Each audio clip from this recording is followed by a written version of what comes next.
kemana negara? Di mana negara? Apakah negara hadir terhadap perlindungan warganya? Ini pertanyaan yang sangat penting.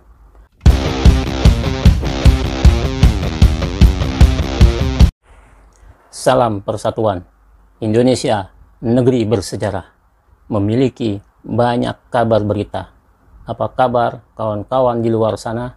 Ketemu lagi dengan saya, Dato MZA, dalam program Top 3 Berita Sejarah dan Fakta.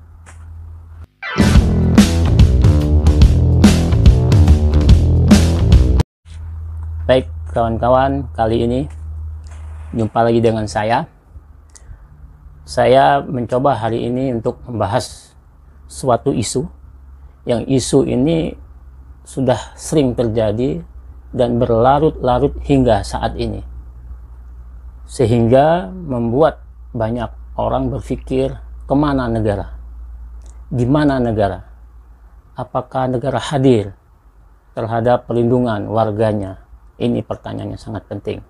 Maka dari itu, hari ini saya akan membahas suatu buku yang merupakan hasil buah pikiran saya, merupakan pengalaman saya waktu di luar negeri, khususnya Malaysia, kemudian terkait dengan berita-berita online nasional terkait dengan pemberitaan apa yang saya lakukan pada saat itu.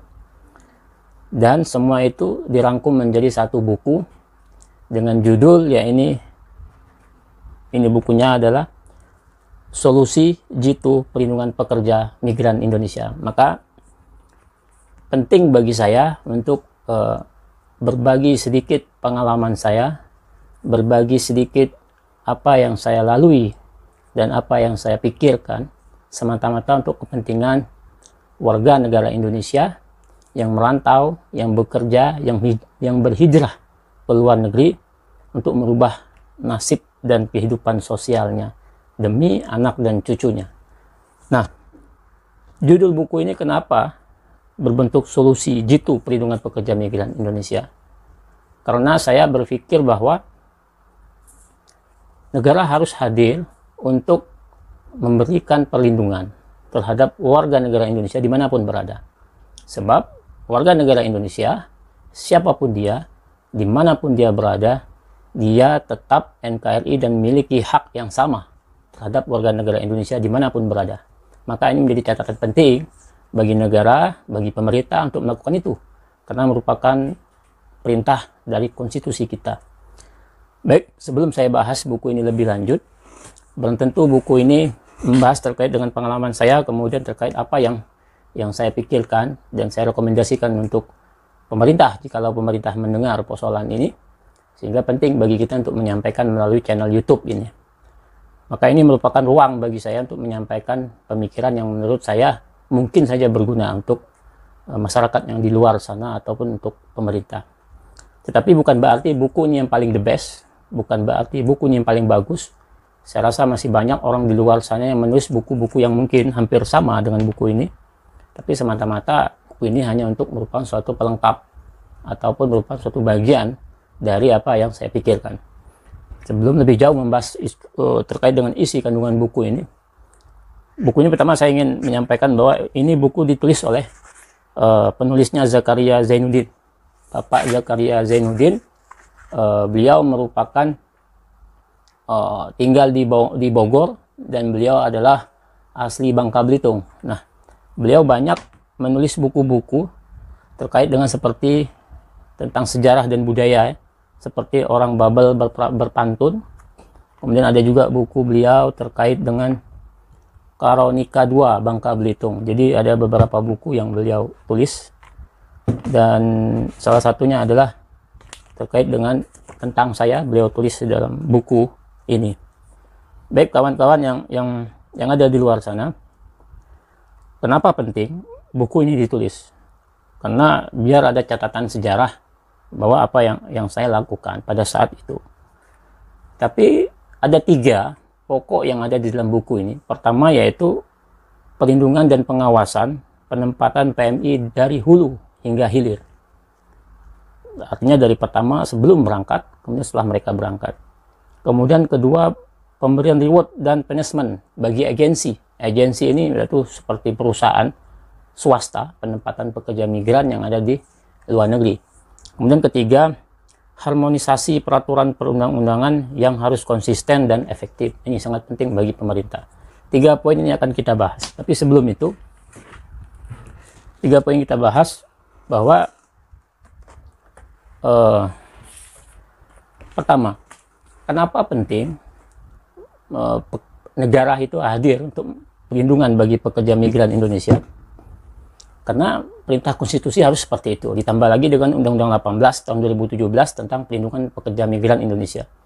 Bahwa negara harus hadir untuk melindungi warga negara Indonesia yang ada di luar negeri, khususnya pekerja migran Indonesia. Yang dulu pekerja migran Indonesia disebut sebagai tenaga kerja Indonesia.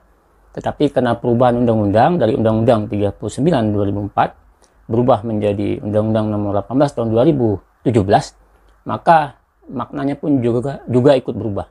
Tenaga kerja Indonesia atau TKI menjadi pekerja migran Indonesia atau PMI, tapi substansinya sama, pengertiannya sama, hanya tulisan yang berbeda. Tapi itu bukan merupakan bagian dari urgensi yang harus kita bahas. Kemudian negara harus hadir di dalam pengaturan undang-undang tersebut. Tapi faktanya banyak pertanyaan, banyak curhatan dari video-video saya sebelumnya bahwa banyak TKI atau PMI yang merasa dirinya tidak mendapatkan hak sebagai warga negara Indonesia yang ada di luar negeri. Nah, ini yang menjadi penting. Nah, kemudian dari persoalan yang hadir itu, maka kami pada saat itu sedikit bicara pengalaman saya sebelum kita memberi rekomendasi pada pemerintah. Pada saat pengalaman saya 2011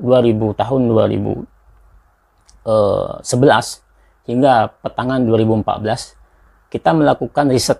Artinya beberapa orang, kawan-kawan dari Indonesia melakukan riset untuk melakukan pendataan terhadap warga negara Indonesia yang bermasalah di Malaysia pada saat itu. Kenapa Malaysia? Karena Malaysia ini merupakan suatu tempat yang sangat banyak sekali, tempat paling banyak pekerja migran Indonesia yang ada di Malaysia. Kenapa? Karena persamaan kultur bahasa, persamaan seni dan budaya, persamaan makanan, kuliner, dan lain-lain, sehingga ini yang menyatukan, kemudian menumpuklah orang Indonesia yang ada di sana. Kemudian batas geografis yang sangat mudah. Namun, dari beberapa riset, kemudian dari beberapa keterangan media, sebetulnya jumlah pekerja migran yang ada di Malaysia itu tidak menentu. Artinya tidak ada data yang pasti, baik itu dari pemerintah dalam hal ini Kemenlu, Kementerian Luar Negeri, maupun dari BP2MI, Badan Perlindungan Pekerja Migran Indonesia di bawah tanggung jawabnya di bawah Presiden. Nah, data yang terakhir kurang lebih ada 3 juta tenaga kerja Indonesia atau PMI yang ada di Malaysia, ya, 3 juta. Itu totali dari semua baik yang pekerja migran prosedural, artinya dia berangkat secara resmi, kemudian baik pekerja migran yang non prosedural, artinya dia berangkat secara tidak resmi atau dibilang ilegal. Ini total mungkin hampir 3 juta orang. Itu pekerja migran Indonesia. Tapi kalau seluruh masyarakat warga negara Indonesia yang ada di Malaysia, mungkin lebih dari 6 juta orang yang ada di Malaysia. Ini sangat banyak sekali. Bagaimana negara bisa melindungi satu persatu orang ini? Ini menjadi ini menjadi persoalan. Nah, kemudian kedua, terkait persoalan perlindungan dan pelayanan terhadap warga negara Indonesia yang ada di luar negeri. Ini lagi-lagi menjadi sorotan dari tahun ke tahun. Pada saat riset kami dulu, artinya dari 1000 pekerja migran yang kami melakukan riset wawancara langsung, ada 60% yang memiliki persoalan. Salah satu persoalannya adalah penganiayaan, kemudian adalah bekerja tidak sesuai dengan job reason-nya atau tidak sesuai dengan pekerjaannya. Kemudian ketiga, persoalan pekerjaan, gaji tidak dibayar, dan lain-lain. Kemudian keempat, dokumen. Ini menjadi hal dan sangat banyak. 4 persoalan itu masih saja terjadi di Malaysia pada saat ini. Pada saat tahun 2014, masalah itu tetap masih terjadi. Ini yang menjadi riskan bagi kita. Kenapa masalah yang dulu terus terjadi dan akhirnya tidak ada penyelesaian dan solusi. Sehingga pemerintah mengambil alih untuk mencoba mencari solusi dengan cara merevisi undang-undang terdahulu menjadi Undang-Undang 18 tahun 2017 tentang perlindungan pekerja migran Indonesia. Next, kembali ke buku ini. Di dalam buku ini sangat banyak sekali saya cerita terkait dengan apa-apa yang telah saya lakukan, ya, yang kami lakukan dengan tim terkait dengan memberi perlindungan pekerja migran Indonesia yang ada di Malaysia, ya.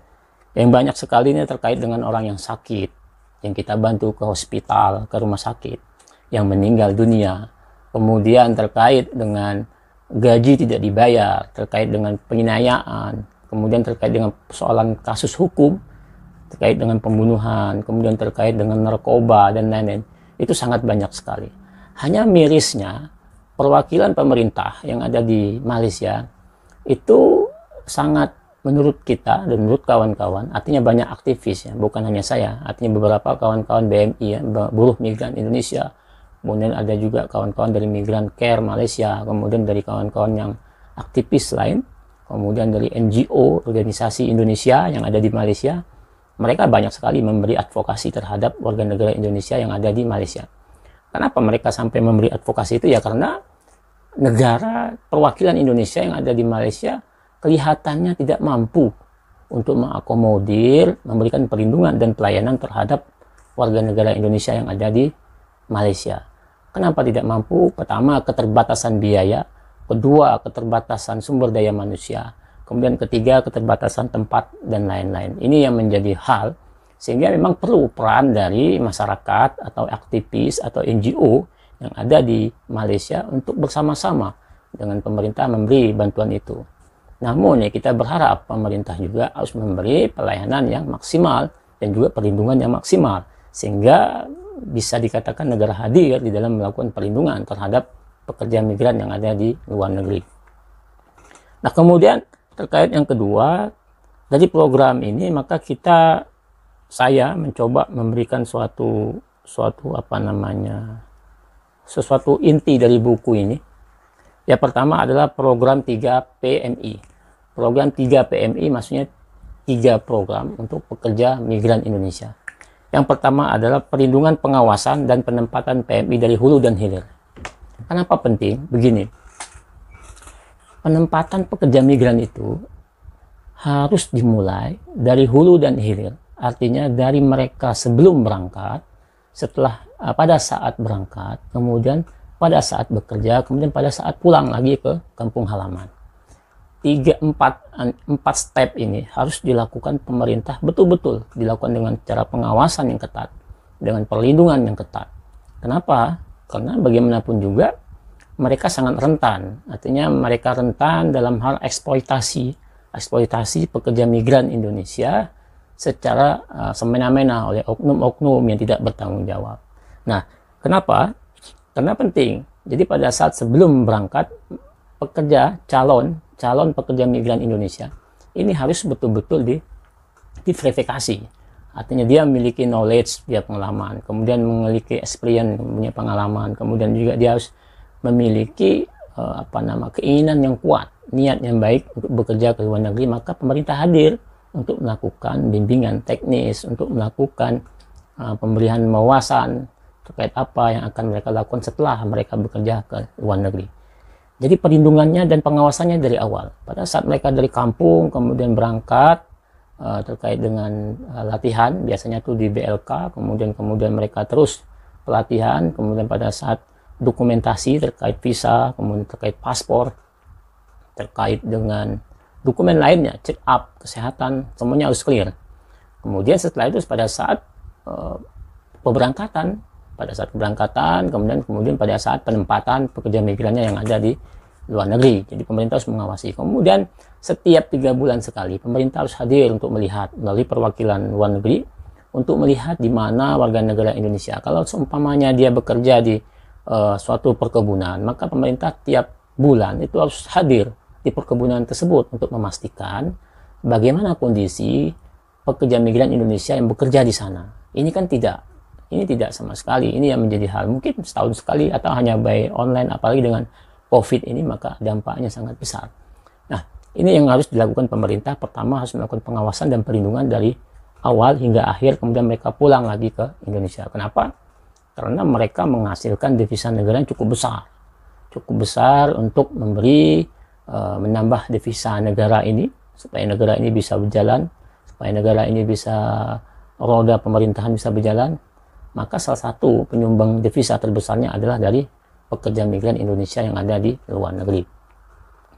Kemudian kedua, terkait dengan pemberian reward dan punishment bagi agensi. Nah, ini penting menurut saya. Kenapa? Selama ini perusahaan atau dibilang PT atau sering disebut PJTKI dan sekarang sering disebut P3MI. Artinya P3M ini artinya perusahaan penempatan pekerja migran Indonesia. Di dalam Undang-Undang 18 mereka dikasih ruang.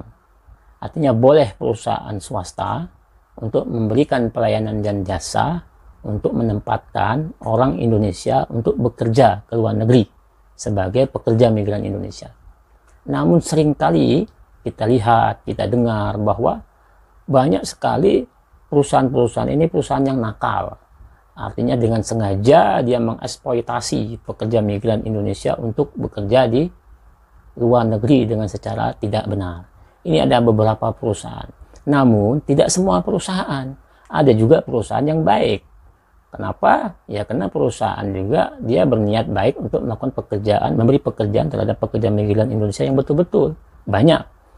Namun dengan kondisi yang seperti ini yang selalu diekspos adalah pemberitaannya bahwa perusahaan ini yang tidak bertanggung jawab. Maka penting menurut saya, penting pemerintah untuk menilai mana perusahaan yang betul-betul baik dan mana yang tidak baik, sehingga pemerintah bisa memberi reward and punishment terhadap perusahaan tersebut, sehingga ada keadilan di situ. Kenapa? Karena penting. Kalau tidak ada reward dan punishment, maka ini menjadi hal yang semena-mena. Kemudian kedua, pemerintah harus mengawasi perusahaan tersebut dalam hal pemberian pekerjaan terhadap pekerja asing. Jangan sampai dilepas begitu saja. Kalau lepas begitu saja, maka terjadi eksploitasi, jadi terjadi pekerjaan yang tidak sesuai dengan job. Kemudian kalau terjadi masalah, maka perusahaan tidak mau bertanggung jawab, dan banyak lain-lain. Kemudian terakhir, terkait dengan harmonisasi peraturan perundang-undangan yang konsisten dan efektif. Kenapa ada muncul yang ketiga ini? Ya itu tadi, bahwa menurut saya pemerintah belum selesai.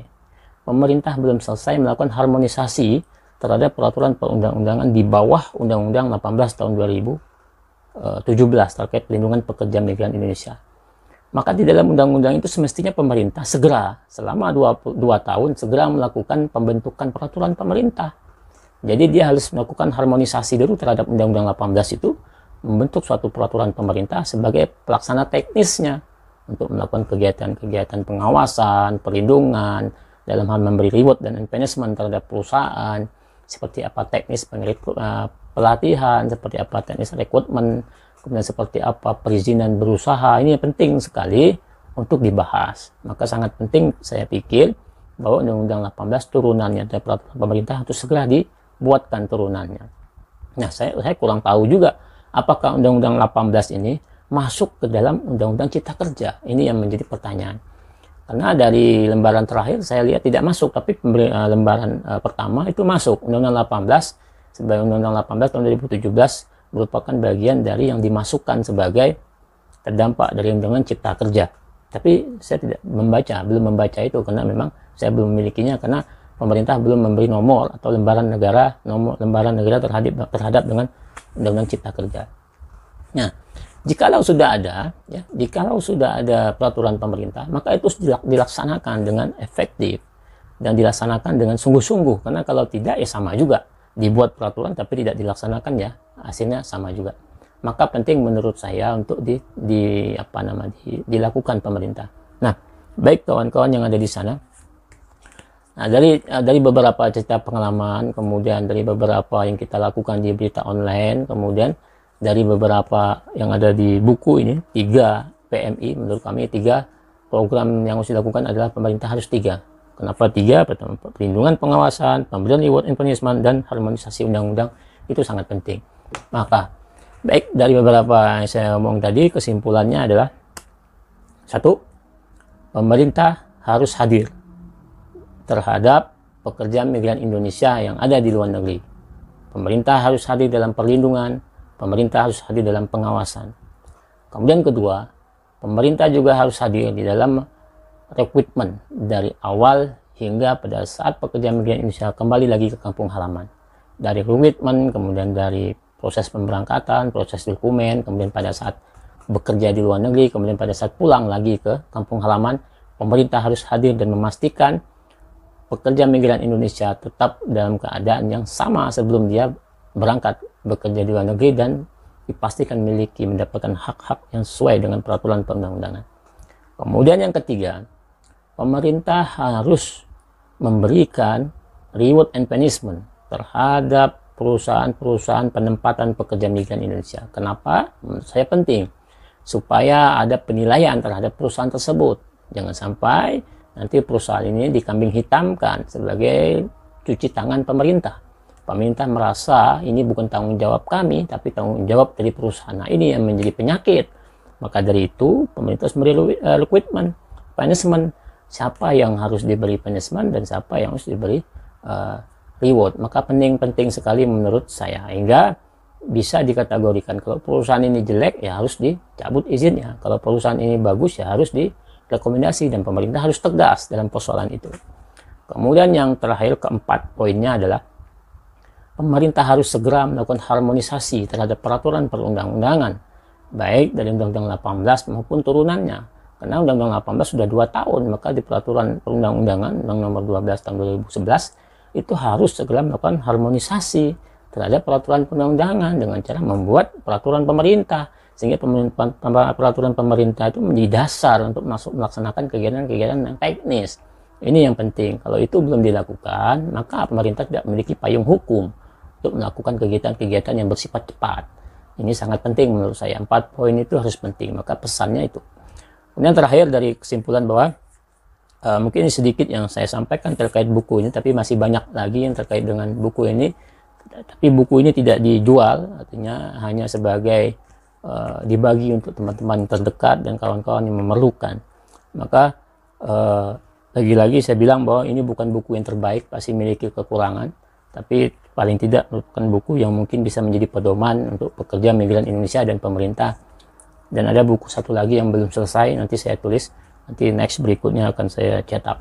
Nah, baik kawan-kawan semua, terima kasih atas kesediaan mendengar dan melihat video ini. Yang penting menurut saya adalah kita harus berbagi, kita harus share ilmu, pengalaman yang kita miliki agar itu bermanfaat untuk orang lain.